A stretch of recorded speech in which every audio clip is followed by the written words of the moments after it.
a carve-out to the IEPA statute, which is that there's a Berman Amendment that basically says, despite these sanctions, it's the First Amendment. So even if he went and he lost, I thought there was still a good argument on appeal that this shouldn't be a crime to begin with, because what he did was constitutionally protected activity. A U.S. citizen to be able to speak whatever he wants to speak about overseas. There's no transfer of knowledge. That's exactly right. But thankfully he's out now. He finished his sentence. I was able to actually get his sentence reduced by about 7 months. And DOJ opposed it. Because there were new sentencing guidelines that came out. He was very squarely within. Thank you so much. Yeah. And they always say, this was a very grave crime. Like, no, it wasn't. Like with General Flynn, very grave crime. Exactly. What are you talking about?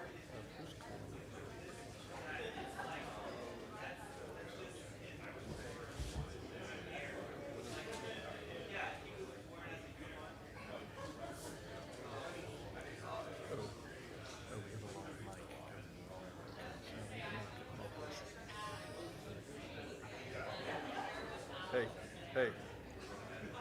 Yeah, gotcha. Okay, gotcha. Yep, bye. Yep. Okay, very good. So we can start. Okay, can you step aside? Yep.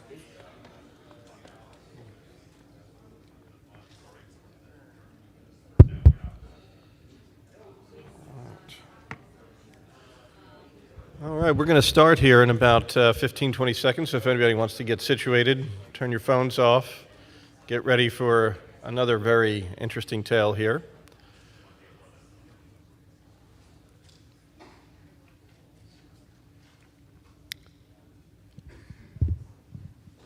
All right. Okay, let's get going here. This is, I think, the third hour of what's going to be an incredibly interesting programming here at Hope. And how is Hope going for all of you? All right? Still good? Last 2 hours, I thought, were pretty damn riveting. So, yeah, you've got some big shoes to fill here, John. And so, allow me to introduce John Kiriakou. John may be known to many of you, but for those of you to whom he is not, John was a former high-ranking officer within CIA. He was a counterterrorism officer, and he was the first U.S. official to confirm CIA torture of detainees. He was punished for being a whistleblower. He served nearly 2 years in federal prison. He also exposed CIA's role in secret rendition and torture of a Canadian citizen, Maher Arar, in Syria. Since his release, he's become a leading advocate for transparency, for civil liberties, and for whistleblower protections. He's the author of several books. He regularly speaks on topics related to surveillance, intelligence overreach, and ethics with respect to national security. John co-teaches cybersecurity and anti-surveillance seminars with the Yale Privacy Lab founder Sean O'Brien, and continues to challenge the culture of secrecy and unaccountable power in the intelligence community. So, let's hear it for John Kiriakou.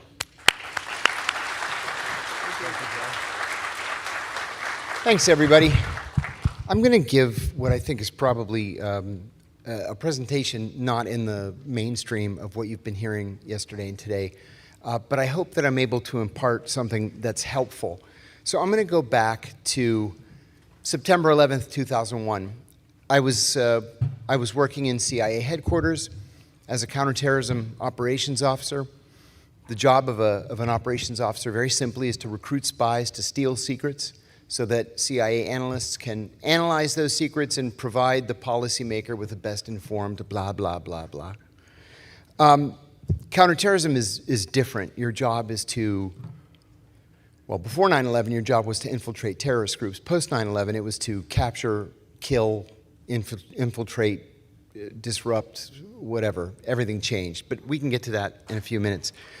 So, like everybody else in the building on September 11th, I volunteered to go to Afghanistan or wherever to do whatever was needed, and I wasn't taken up on my offer. I was one of only a handful of people, 16 in the entire CIA, who was fluent in Arabic. And I kept volunteering over and over. You got to send me to Afghanistan. surely you need translators to interrogate these prisoners you're capturing. Well, it turned out they weren't interrogating anybody. They were shooting them. And so they didn't need translators. There was nothing to translate. Finally, I complained so many times that the director of the Counterterrorist Center sent me to Pakistan as the chief of CIA counterterrorism operations. And the first thing that I was told on my first day was to come up with a standard operating procedure for taking down a terrorist safe house. I had had all the operational training, I had had the very specific counterterrorism training, and the driving, and the surveillance, and the jumping out of planes, and all that stuff. Not much at all in the way of tech. So I literally went back to my office with a legal pad, and I thought to myself, what would I need to do to take down a terrorist safe house? Well, I would want it to be dark. So I wrote O200 at the top of the paper. And I would need battering rams and guns and ammunition and bulletproof vests and secure comms and a satellite dish and encrypted walkie-talkies. I just went to galls.com, Galls.com. It's a big police supply house in Kentucky. I just ordered everything on my CIA credit card and just had it shipped out. So when the stuff arrived, we got a tip for a terrorist safe house. Because 9/11 was an active criminal investigation, we had to invite the FBI, as much as we hated to. And it is Pakistan, so we had to invite the Pakistanis since it's their country. And we took a battering ram and we broke down the door and we caught these two 18-year-old kids. They both burst into tears and one asked if he could call his mom. And I said to a colleague, this is the fearsome Al-Qaeda. This is what we're so afraid of. They're children crying and asking if he can call his mom. Well, maybe it was an anomaly. And we did another one a week later. We did another one a week after that. Then we started doing 2 a week. Sometimes, occasionally, we would do 2 a night. After about 6 weeks, I got a call on a Friday morning. Friday and Saturday were the weekend in Pakistan. And Friday was like the only day of the week I allowed myself the luxury of sleeping until 8 o'clock. And so the station chief woke me up and said, come in immediately, something important has come up. I speed into the station, and it's everybody. It's the station chief, the deputy chief, the head of the FBI contingent, his deputy, and me. And the chief says, we got a cable overnight from a sister agency in Maryland that said that Abu Zubaydah was somewhere in Pakistan, and we had to catch him. And everybody's kind of nodding, and they look at me, and I'm thinking, I'm nodding back, and I'm thinking, I know that name from somewhere, but I just can't place it. Well, we had been told that Abu Zubaydah was the number 3 in Al-Qaeda. That turned out to not be true. He was a bad man. He was a facilitator for Al-Qaeda. He was kind of a logistics guy. He created the House of Martyrs, the Al-Qaeda safe house in Peshawar, Pakistan. He had founded and staffed Al-Qaeda's 2 training camps in Kandahar province in Afghanistan and in Helmand province, also in southern Afghanistan. And if you wanted to make jihad, he would get you into Afghanistan. If you were in Afghanistan and were tired of the fight and wanted to go home, he would get you out. He'd get you a passport and a ticket home and take care of those logistics. But he had never pledged fealty to Osama bin Laden, never. He was an independent player, and he had certainly never joined Al-Qaeda. But anyway, we didn't know that at the time. We thought he was the number 3. And so the order is, he's literally somewhere in Pakistan, and you have to catch him. And I said, guys, there are 220 million people in this country. It's the size of Texas. What do you mean he's somewhere in in Pakistan? Well, that's what you're here for. I came up with a couple of low-tech, no-tech ideas that were terrible. For example, we were getting these little pings of information. He's in Lahore. He's in Faisalabad. He's in Lahore again. He went to Quetta. This is like every day. And I said one day, when I was a freshman in college, my dad, through our crooked state senator, got me a job for the summer as a toll collector on the Pennsylvania Turnpike. And there's a turnpike that connects Lahore with Faisalabad. I said, I bet you I know how to run the machine, the toll machine. I said, why don't we take all the Pakistanis out of the booths, we staff the turnpike with CIA guys, and when we see him, we grab him. And we're all heroes. Now, that was a terrible idea. There are like 50,000 people a day that go through those lanes. That was a dumb idea. It didn't. We wasted a week doing that. So then I said, you know, we need tech. We don't have any tech. So we got these 2 tech officers from the CIA, from the Directorate of Science and Technology. And they flew out to Islamabad, and I said, look, we have a VIP that we need to capture. Even his name was so highly classified, we didn't even tell the Pakistanis who we were after. We called him a big fish, and then that became Mr. Fish. And so they would ask about, you know, what are we doing about Mr. Fish today? So I said, we got this big fish, and we don't know where he is. He's moving around constantly on the run. He knows we're after him. He's a day ahead of us. In some cases, he was an hour ahead of us. We broke into one safe house one day, and there was still a lit cigarette on the table and half an eaten sandwich, and he was gone. Sometimes we were like 2 or 3 days behind him, but we were on the trail. And I said, surely you guys must be able to come up with something that can help us. Well, we had his cell phone number. And so I gave the cell phone number to these 2 guys, and they went down into the bazaar, and they bought, you know, a couple of pieces of wood and some wires and a soldering iron, and I don't know what the heck they were buying down there, but they came up with this thing. They called it the Magic Box, and it had a little telephone keypad in it, and we punched in the number, his number, and we just sat there, and they installed just a little speaker. So I said, well, what do we do? They said, we wait till he turns the phone on. Sure enough, about 12 hours later, and yes, we're sitting there for 12 hours staring at each other, he turns the phone on and makes a call, and the magic box starts to ping. And they say, he's in that direction. And we all jump up, and we're like strapping on our guns and all this stuff, and then he shuts the phone off. We couldn't even get out of the office, let alone get in the car and follow him through this city of 18 million people to try to figure out where he is. Finally, I said to my boss, this isn't going to work. There's literally nothing that I know how to do that's going to result in us locating him. I said, I have a friend, though, at headquarters. He's a targeting analyst, and I'd like to fly him out. So I cabled my friend. I said, hey, can you come to Islamabad, like, immediately, like on the first flight? And sure enough, 4 a.m., he arrived at the airport. I picked him up, and he said, so what's the fire? And I said, VVIP that we're going after. The orders came from the president that we had to catch him. This isn't something that we ginned up in the office. The president specifically said, I want you to catch him. And we had not caught a high-level al-Qaeda fighter up to that point. We had killed Mohammed Atef when we bombed Tora Bora the previous October, but we didn't know where bin Laden or Ayman al-Zawahiri were, and Abu Zubaydah was the closest we had come to anybody.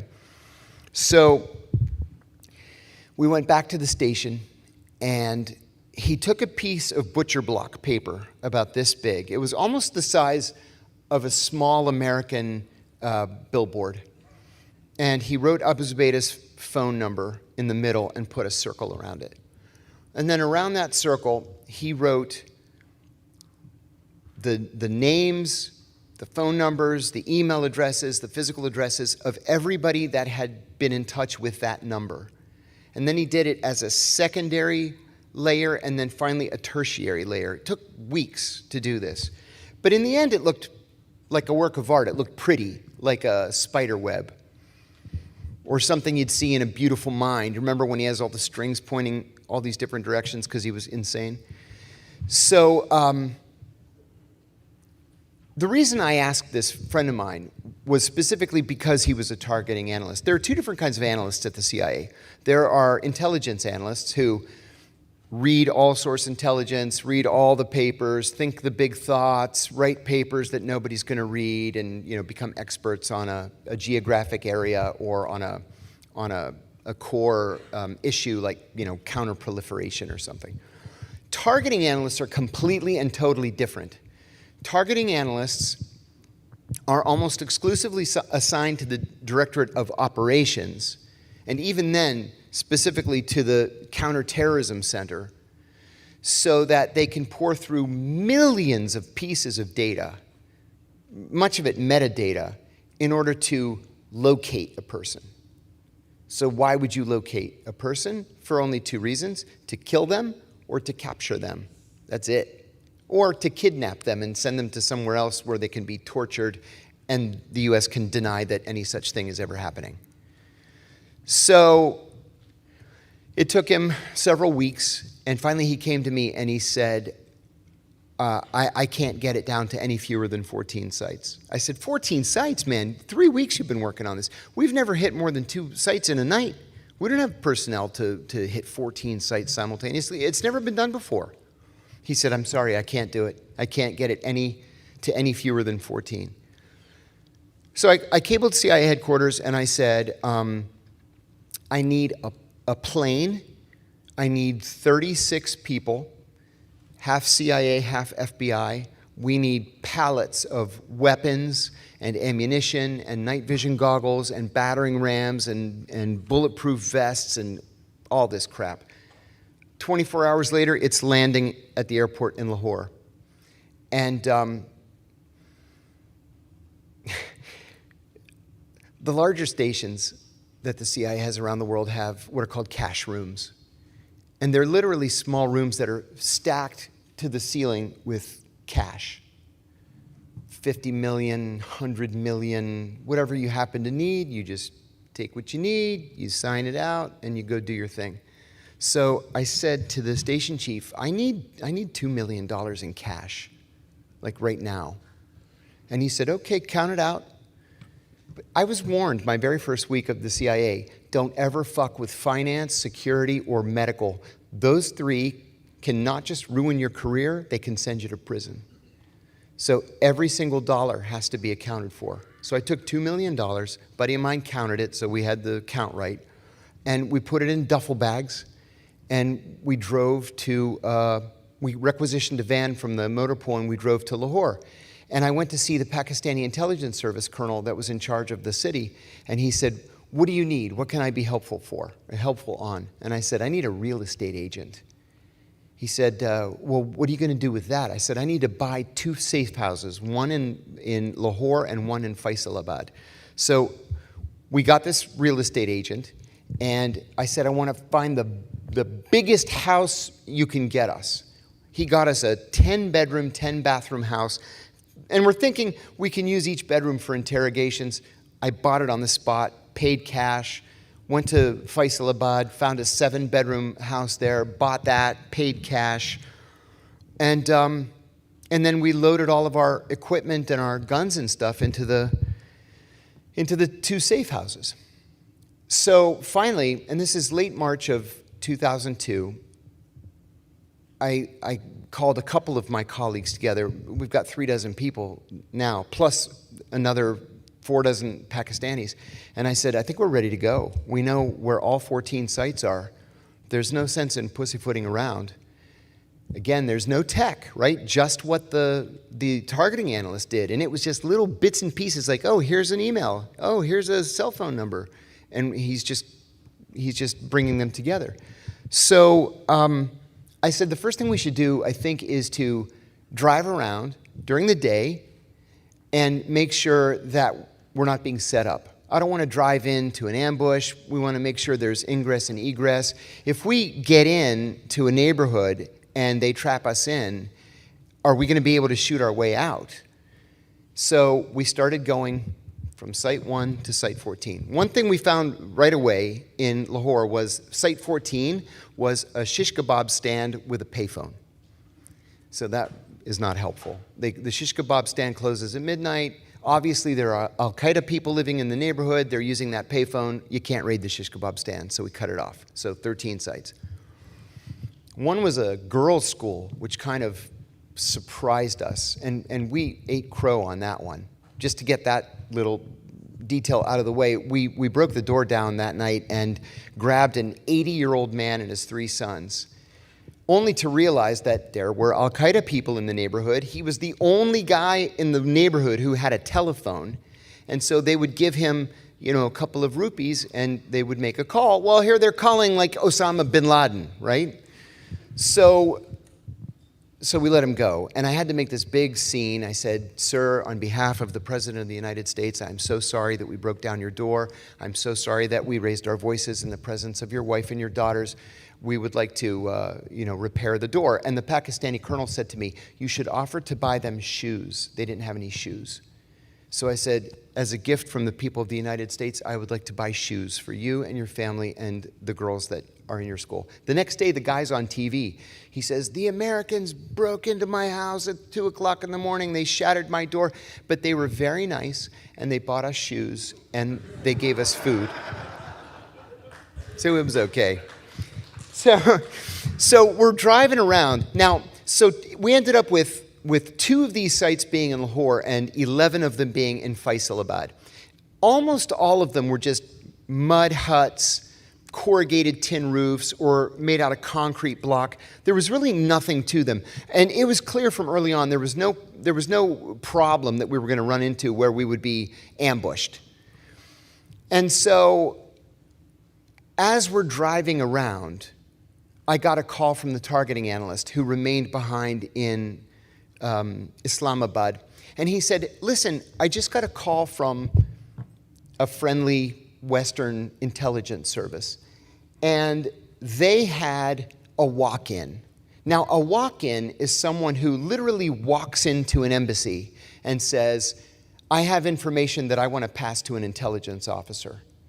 95%, these are actual numbers, 95% of them are either lunatics or liars.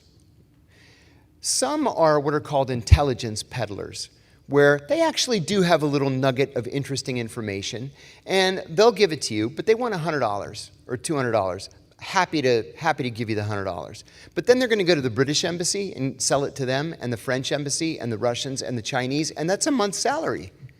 That's a good life for something you picked up at the coffee house. There are some that are probes. Like, you'll get an Iranian coming in saying, "I'd like to talk to a CIA officer," and then they're like looking to see where the cameras are, how thick the windows are, who's armed, how many people are wearing disguises or not wearing disguises. They're probing just in case they need to attack our embassy someday. They want to try to find a vulnerability. But then there's 1% that's the real McCoy. So the analyst said, the walk-in told our allies that there's a large group of Al-Qaeda fighters and they're hiding in a big yellow house.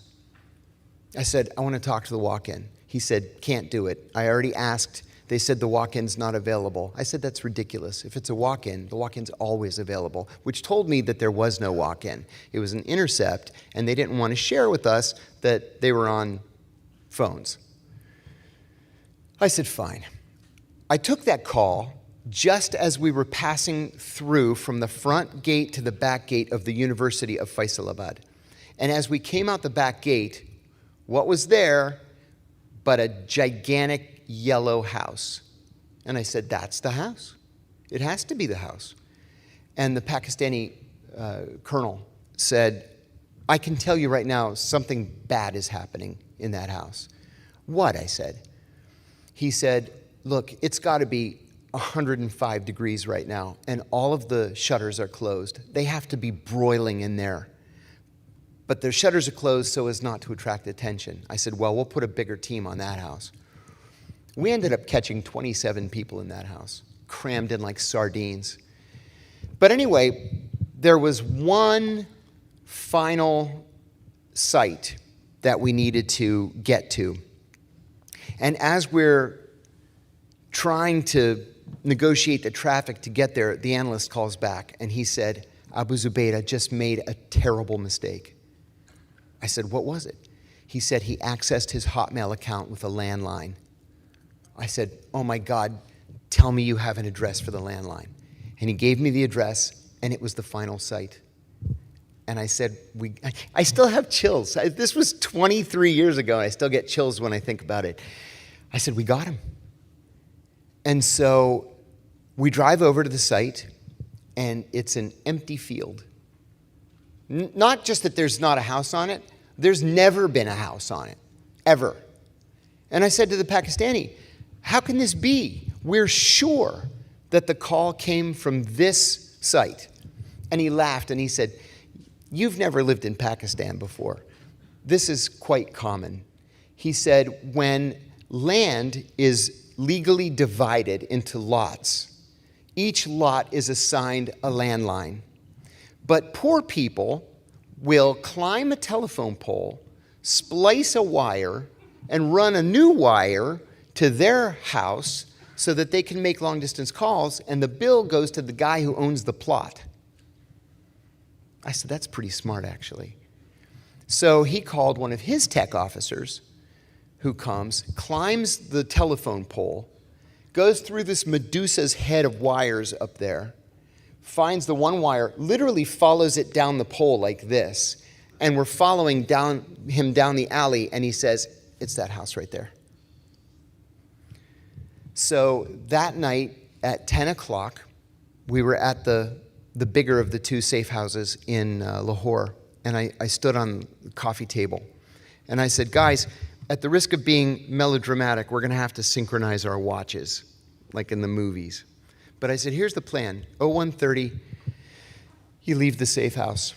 01:45, be in the neighborhood of the target. 01:55, be within line of sight of the target. 01:58, get out of your car, and exactly as the clock strikes 2, break down the door, grab all the men, separate the women and children from them, and then we put all the men in paddy wagons.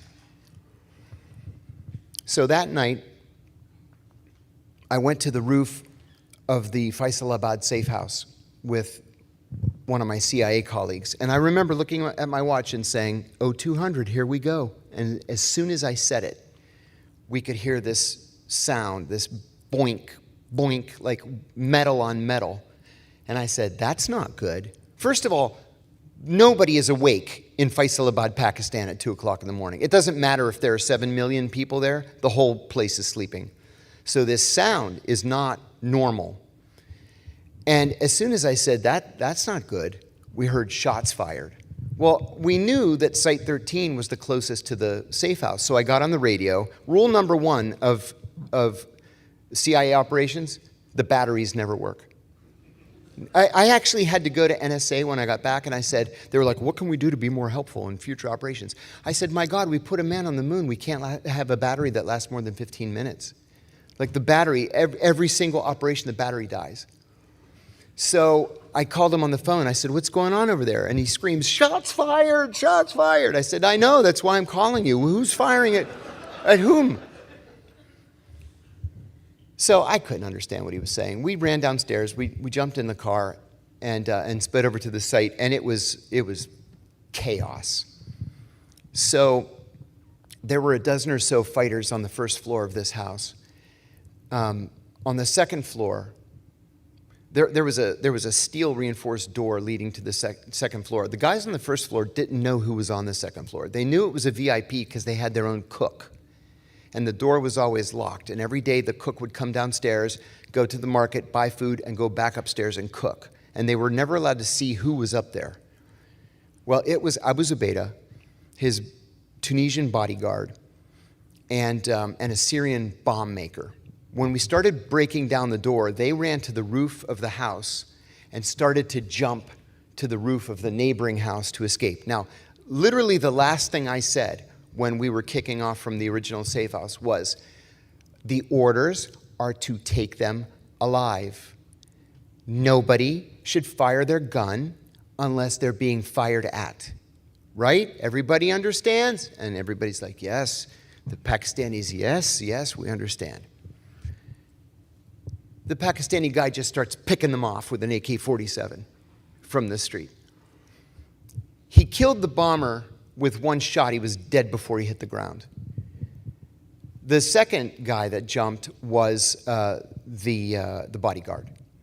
And he was shot through the femur, right through the center of his femur. Abu Zubaydah was shot in the thigh, the groin, and the stomach, and just dropped. So I get there, and like I said, it's chaos. And I said, what's going on? And the Pakistani says to me, we got him, we got your man. I said, who is he? Which one is he? He's this one. And I'm looking at him. I said, that doesn't look anything at all like Abu Zubaydah. We had a 6-year-old passport photo that we doctored 9 ways from Sunday with a baseball hat, glasses, cowboy hat, beard and mustache. We had hundreds of these variations. None of them looked like him. The passport photo was this young, good-looking, I think he was like 21 in the photo, good-looking, thin guy with a very well-cropped beard and mustache. This guy on the ground, fat, clean-shaven, Albert Einstein hair going all over the place. I said, I don't know who that is.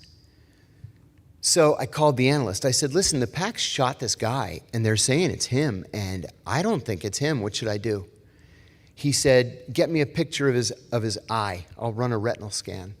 So I knelt down. Remember, phones didn't have cameras in 2002. So I had a camera that, cutting edge technology I could plug into the phone. And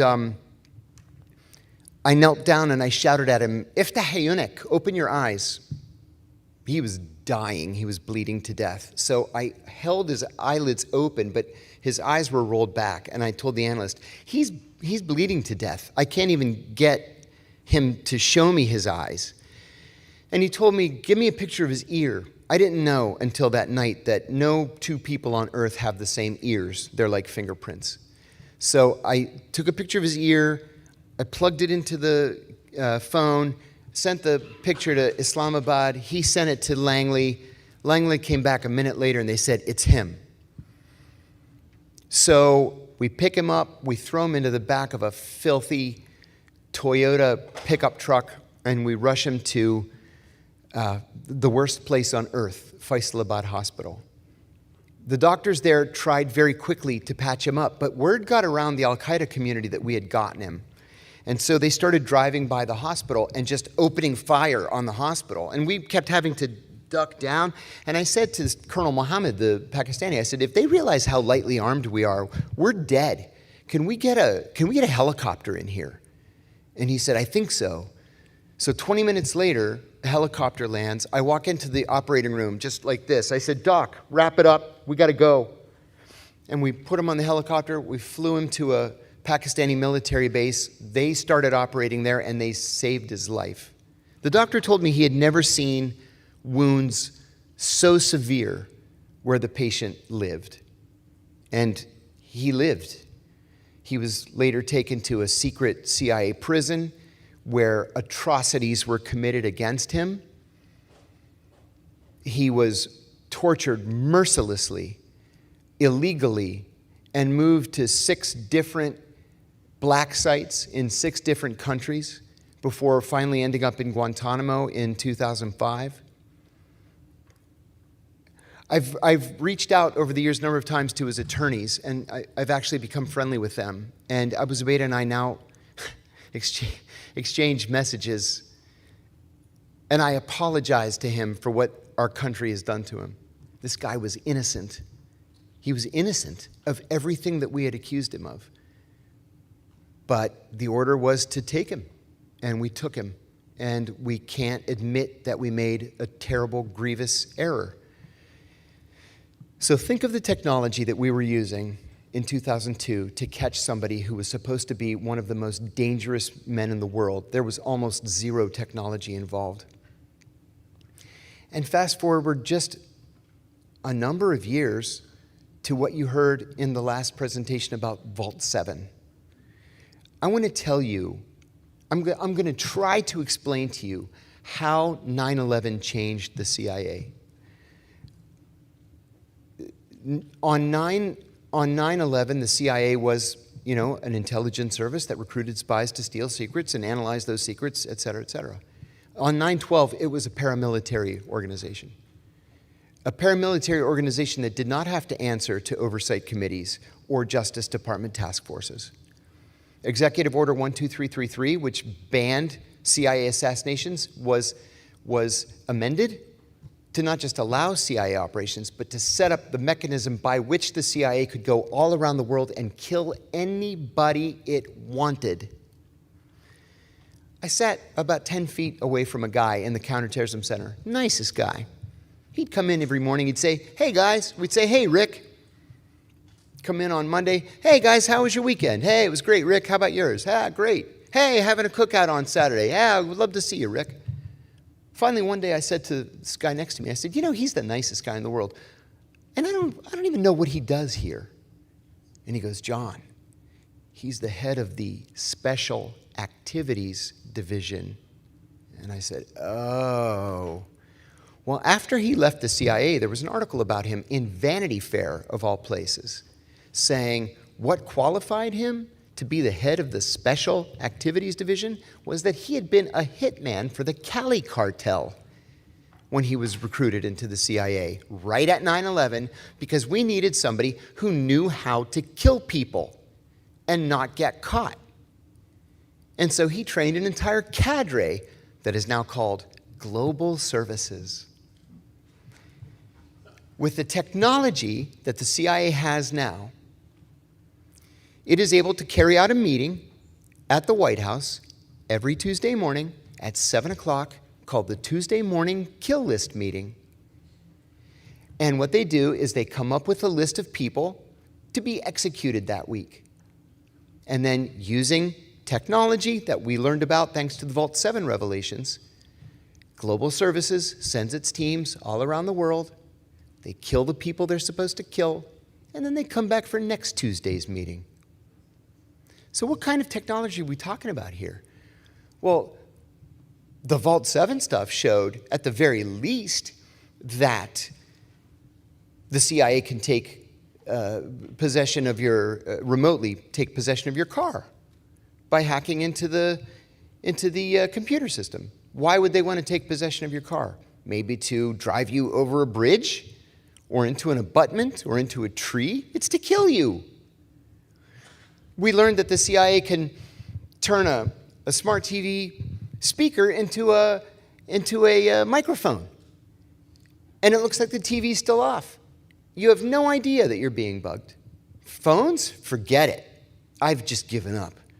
When I used to be on the board of WikiLeaks, and for a while we would just put our phones in the microwave oven and then have our meeting. And finally somebody said, guys, you know, they still track us to the meeting. We put our phones in the microwave. They still know where we are, even if the phones are in the microwaves. Then we had to leave our phones in the hotels. And they would still stop us at the airports on the way home. But another thing that we learned too is that CIA was spying on NSA. I actually had to read that twice when I saw it in the WikiLeaks documents. CIA is spying electronically on NSA. And then, of course, the CIA's yes men went on MSNBC that night and said, well, it was probably a training exercise. We're just trying to prompt each other to use the best technology. No, the CIA spied on the Senate Intelligence Committee to see what they were gathering in their torture report. So think of the changes that have taken place just between 2002, where all we had was a camera and a cell phone, and now, where what we learned from Vault 7 is actually old technology. Is anybody safe? When the Attorney General of the United States, Eric Holder, testifies before the Senate Armed Services Committee, and Senator Rand Paul says, Mr. Attorney General, does the president have the legal right to murder an American citizen on U.S. soil without benefit of a trial? And then the eventual answer is yes. What kind of country do we have? It's like it's gone crazy, but the technology has moved so quickly that it has allowed the government to obfuscate what it's doing and to fudge our own constitutional protections. And that's why we need hackers. Because hackers are the only people who are able to keep up with the intelligence community's hackers. Right? We all recognize how quickly this stuff is moving. And so the only way to counter it is to develop additional technology to protect Americans from their own government. Thomas Jefferson once said that periodically the tree of liberty must be watered with the blood of martyrs. I hope that that's not true, but it seems like we're kind of headed in that direction. So when I see things like news reports that Julian Assange is working for the Russians. Okay, Julian Assange is a friend of mine. He's been a friend of mine for 15 years. He's not working for any Russians. He doesn't like the Russians any more than he likes the Americans. He has no contact with the Russians, ever. But he's a transparency absolutist. And when we're run by political figures who are secrecy absolutists, especially when it pertains to our own civil rights and civil liberties, then maybe we need transparency absolutists to balance the scales. And so, even though I don't understand 99% of what you guys do, I'm begging you to keep doing it, because you're the only thing that stands between us and authoritarianism today. The CIA is a rogue organization. So is NSA. FBI, they're too stupid to be rogue, so don't worry about them. But worry about the CIA and NSA. You're the only thing that's protecting us. I'm told I've got like 5 minutes for questions. Is that okay? Yeah, you can keep going for a few minutes, and then we can take questions, or we can take questions now. Okay, I want to say one other thing. When I first got hired at the CIA, I was hired to be an analyst in the Office of Leadership Analysis. It no longer exists. And I was the classified biographer for Saddam Hussein and the Iraqi government. And I sat next to a guy who did the same thing for the Iranian government. And he was a tech nut. Now, this was like 1989, 1990. So tech was not what it is today. And there was a guy that sat in between us. We're all within like 8 feet of each other. The guy sat in between us was handling the Saudi royal family. So he needed to do a Saudi royal family tree. And the Iran analyst said, oh, I'm really into tech. I can do a program that'll let you do a family tree. So he took 2 days off. He did this little program. It made the family tree. The other analyst populated it. Everybody's like standing around like, oh my God, look, it's like this, like the family tree, and you can see who's related to whom. Oh my God. They gave him a $500 exceptional performance bonus. Okay? Today, he is the number 4 ranking officer in the CIA. He is the Associate Deputy Director for Technology. He's the guy that's liaising with Palantir and with In-Q-Tel and with every one of the defense contractors. And remember, the CIA's budget is unlimited. The day after 9/11, I walked up to Cofer Black, now Ambassador Cofer Black. He was the director of counterterrorism. And I said, Cofer, I know how busy you are. Again, September 12th. I said, Cofer, I know how busy you are, but I have an idea for an operation that I want to pass by you. And he put up his hands and he said, I have so much money, I can't possibly spend it all. Whatever you want to do, just do it. Well, that wasn't just John because he liked John. That was the entire CIA. So imagine literally unlimited budgets. It's a dangerous landscape out there. And that's why we need people like you to balance those scales. Okay, well, thank you very much, and I'm very happy to answer questions. Thank you. If you have questions, please come on up to the front. Also, an announcement. We're looking for Valerie Taylor. Apparently there is some kind of emergency. If you could go back to the AV section up here in the back, right? Great. Thank you, Ms. Taylor. Come on up with any questions. I can imagine there's got to be a few. This was such a compelling story. Thank you so much, Thank you very John. much. I appreciate that. Thank you. Hey, Hi. John.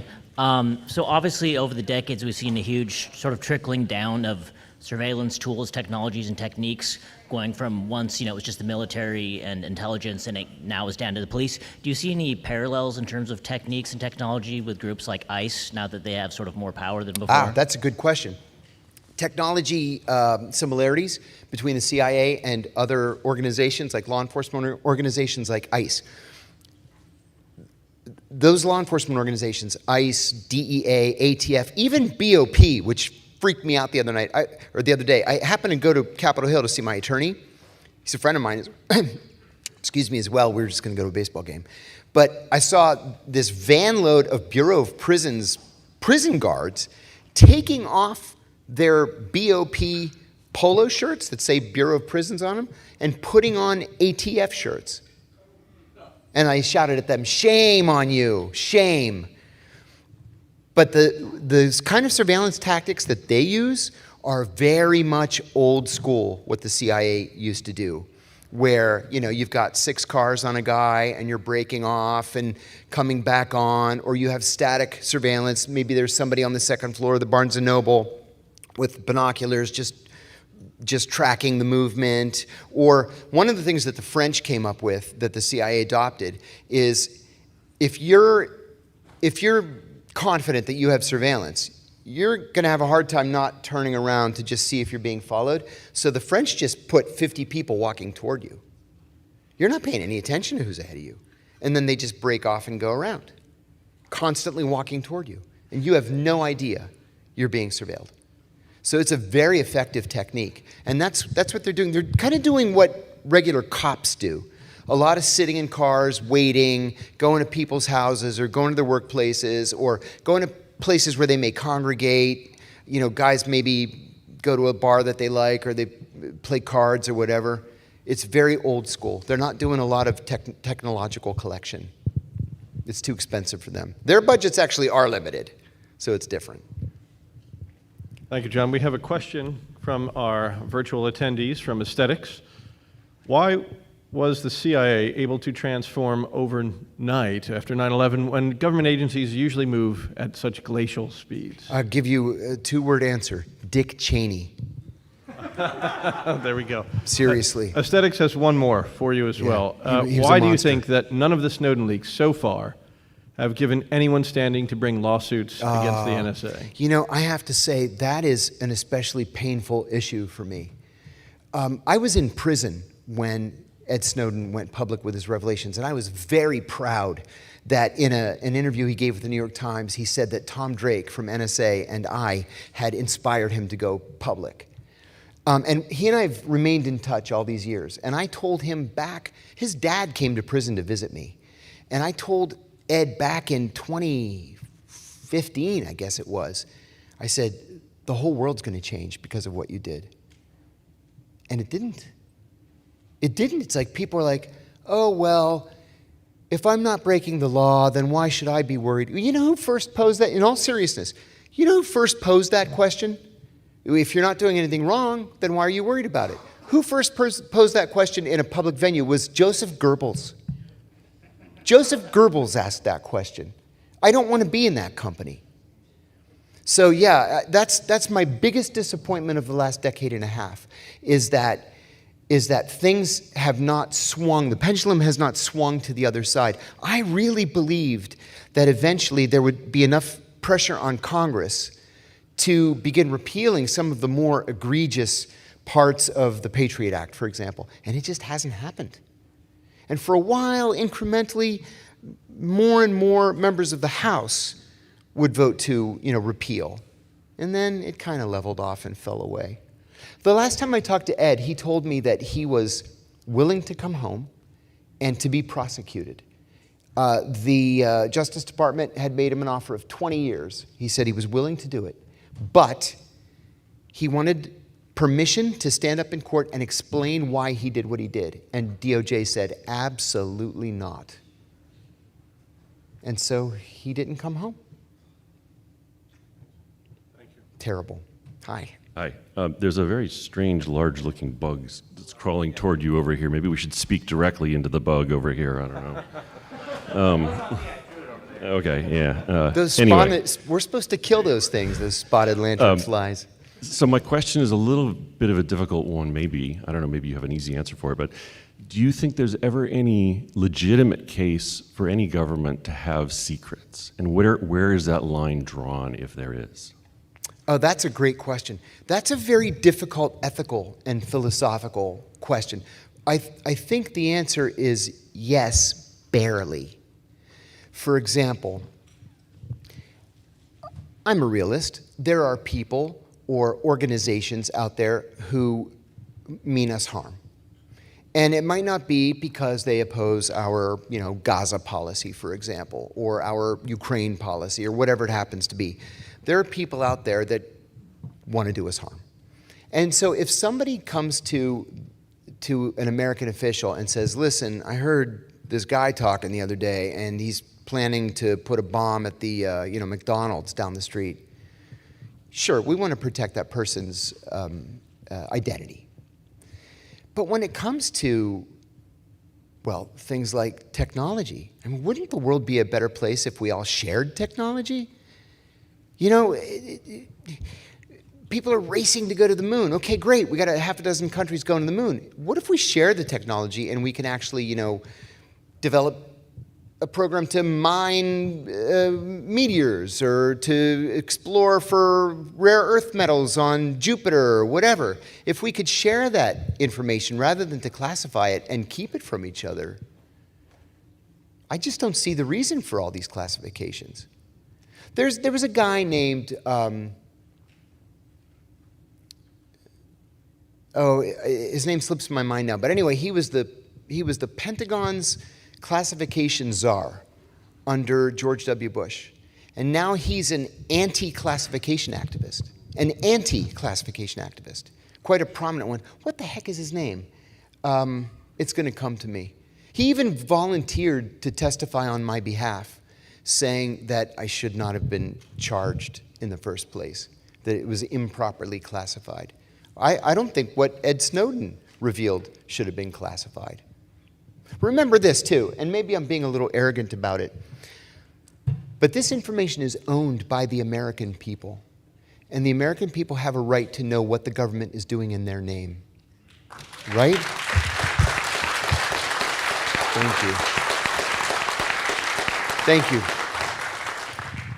We got one. We only have time for probably really one or two more questions here. One coming in from the virtual environment is, do you have any memories of Cryptome?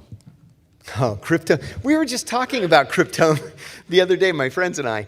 So Cryptome, I was there actually at the installation in December of 1989. So Cryptome is this large, it's like 7 feet tall, and it's an S-shaped sculpture made out of iron or bronze maybe, and it has letters and words punched in it. But the word Cryptome keeps coming up. Cryptome, Cryptome, Cryptome. And it's supposed to be this like super top secret, unbreakable code. Well, in the 90s, it became fashionable to try to break it, the code guys at the agency. And they actually put the information into a Cray computer, and the Cray computer couldn't figure it out. So just last week, the artist who created it offered to sell the code to the highest bidder, and the money would go to charity. He's asking like $300,000 to $500,000. But we were speculating, my friends and I were speculating last night that maybe it's just all bullshit. He just made it all up.